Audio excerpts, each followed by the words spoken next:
ఆంధ్రాలో పలు కీలక ప్రాజెక్టులకు శంకుస్థాపనలు ప్రారంభోత్సవాలు చేసుకోవడం సంతోషమని ఆ ప్రాంత ఎమ్మెల్యేలు చెప్తున్నారు. ప్రధాని ఆధ్వర్యంలో 1,85,00,000 కోట్లతో గ్రీన్ హైడ్రోజన్ హబ్ను ఏర్పాటు చేయడంపై హర్షం వ్యక్తం చేస్తున్నారు. భారతదేశంలో ఏ రాష్ట్రానికి ఇవ్వని భారీ ప్రాజెక్టును అధికారంలోకి వచ్చిన 6 నెలల్లోనే రావడం సంతోషకరమన్నారు. పవన్ కళ్యాణ్ చొరవతో రాష్ట్రంలో నిరుద్యోగ సమస్యను పరిష్కరించడంతో పాటు లక్షలాది మందికి ఉపాధి కలిగించే పరిశ్రమలు వస్తాయంటున్న ఎమ్మెల్యేలతో మా ప్రతినిధి రాజు ఫేస్ టు ఫేస్. అచ్యుతాపురంలో సమీపంలో దాదాపుగా 1,85,000 కోట్లతో గ్రీన్ హైడ్రోజన్ హబ్ శంకుస్థాపన అయితే జరుగుతుంది.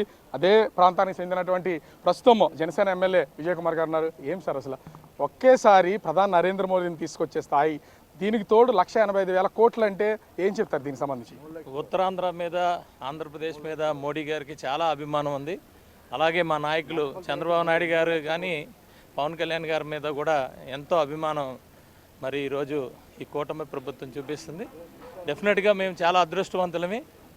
పూడిమడక అనే ఒక విలేజ్లో ఈరోజు 1,85,000 కోట్లని ఇన్వెస్ట్మెంట్ పెడుతున్నారు. అది కూడా చాలా ప్రెస్టీజియస్ ప్రాజెక్టు. ఇది భారతదేశానికే చాలా ప్రెస్టీజియస్ ప్రాజెక్టు. అందులోని ప్రపంచం గుర్తించే ప్రాజెక్ట్ ఇది.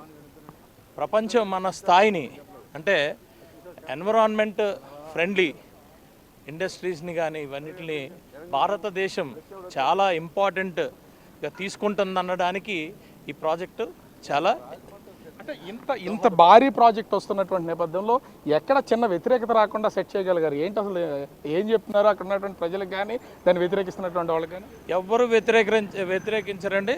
మేము ఆంధ్రప్రదేశ్ ప్రభుత్వం మరి పెద్దలు చంద్రబాబు నాయుడు గారి నాయకత్వంలో ఆయన మీద ఉన్న నమ్మకంతో ఈవెన్ పవన్ కళ్యాణ్ గారు కానీ మేము కానీ అందరం కూడా ప్రజలందరూ కూడా ఈరోజు చంద్రబాబు నాయుడు గారు ఏదైనా ప్రాజెక్ట్ తీసుకొచ్చారు అంటే అది ప్రజలకి మంచి జరుగుతుందనే నమ్మకం ఉంది కాబట్టి వ్యతిరేకత ఉండదండి.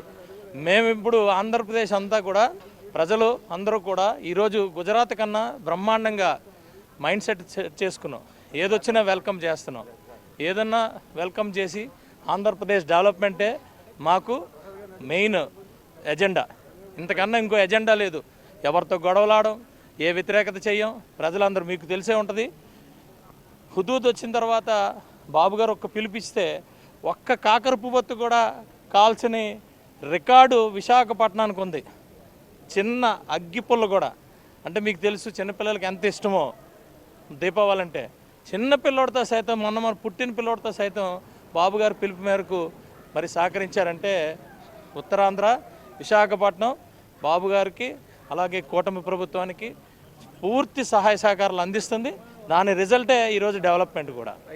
ప్రస్తుతం మనతో పాటు ఎమ్మెల్యే వంశీకృష్ణ శ్రీనివాస్ గారు ఉన్నారు. సో వారితో మాట్లాడదాం. మీకు అందరికీ తెలిసిన విషయమే, గత 5 సంవత్సరాల్లో రాష్ట్రాన్ని అధోగతి పాలు చేసిన జగన్మోహన్ రెడ్డి బారి నుంచి ఇప్పుడే రాష్ట్రం కోలుకుంటా ఉంది.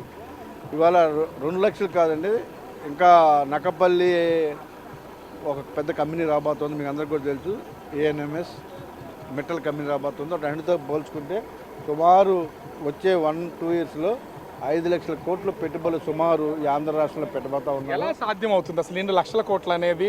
గత ప్రభుత్వంలో కొంత అలసత్వం వహించారనేది వచ్చిన 6 నెలల్లోనే ఎలా సాధ్యం అవుతుంది? అసలు దీని వరకు ఎవరు నడిపిస్తున్నారు అనుకుంటున్నారు? ఆయన మీద నమ్మకం లేదు. ఇవాళ పవన్ కళ్యాణ్ గారి మీద అలాగే సీఎం గారి మీద ఉన్న నమ్మకంతో పెట్టుబడులు వస్తూ ఉన్నాయి. మళ్ళీ పొరపాటున ఆయన ఏమైనా వస్తాడని వాసన ఉన్నా కూడా దగ్గర రారు. సో కనుసూపు మేర కనిపించరు కాబట్టి 1,000 కోట్ల పెట్టుబడులతో ముందుకు వస్తూ ఉన్నారు. ఇవాళ పవన్ కళ్యాణ్ గారికి ఉన్నటువంటి సాన్నిహిత్యం కావచ్చు, అలాగే చంద్రబాబు నాయుడు గారితో ఉన్నటువంటి ఇది కావచ్చు, ఇవాళ ఈ రాష్ట్రం అద్భుతంగా ముందుకు వెళ్తూ ఉందంటే వాళ్ళిద్దరి పుణ్యమే. రానున్న రోజులు ఇంకా ఎక్కువ పెట్టుబడులు రాబోతూ ఉన్నాయి. ఈ రాష్ట్రంలో నిరుద్యోగం లేకుండా ఈ రాష్ట్రానికి పెట్టుబడి ఇండస్ట్రీస్ ఒక హబ్గా, విశాఖపట్నం ఒక ఐటీ హబ్గా, ఒక ఇండస్ట్రియల్ హబ్గా అవబోతూ ఉంది. ఈ ప్రాంతం అంతా కూడా అద్భుతంగా అభివృద్ధి జరగబోతూ ఉంది. ఇవాళ ప్రధానమంత్రి గారి మీద చాలా ఎక్స్పెక్టేషన్స్ ఉన్నాయి. అవన్నీ కూడా మీరు అంటే ఓవరాల్గా చూస్తే కేవలం 2 లక్షల కోట్లు కాదు, రానున్న 2 సంవత్సరాలు 5 లక్షల కోట్ల వరకు ఖచ్చితంగా ఉమ్మడి విశాఖ ప్రాంత అభివృద్ధికి అయితే వస్తాయి. దానికి ప్రధాని నరేంద్ర మోదీ గారు ఇస్తారనే నమ్మకం మాకుంది. అదేవిధంగా CM, deputy CM Pawan Kalyan, చంద్రబాబులు ఇద్దరు కూడా పూర్తి స్థాయిలో ప్రధాని నరేంద్ర మోదీని కోరడంతో పాటుగా రాష్ట్రాన్ని పూర్తి స్థాయిలో అభివృద్ధి చేయడానికి ప్రయత్నాలు జరుగుతున్నాయని అటు యలమంచిలి ఎమ్మెల్యే విజయ్ కుమార్, అదేవిధంగా విశాఖ సౌత్ ఎమ్మెల్యే వంశీకృష్ణ శ్రీనివాస్ చెప్తున్నటువంటి పరిస్థితి.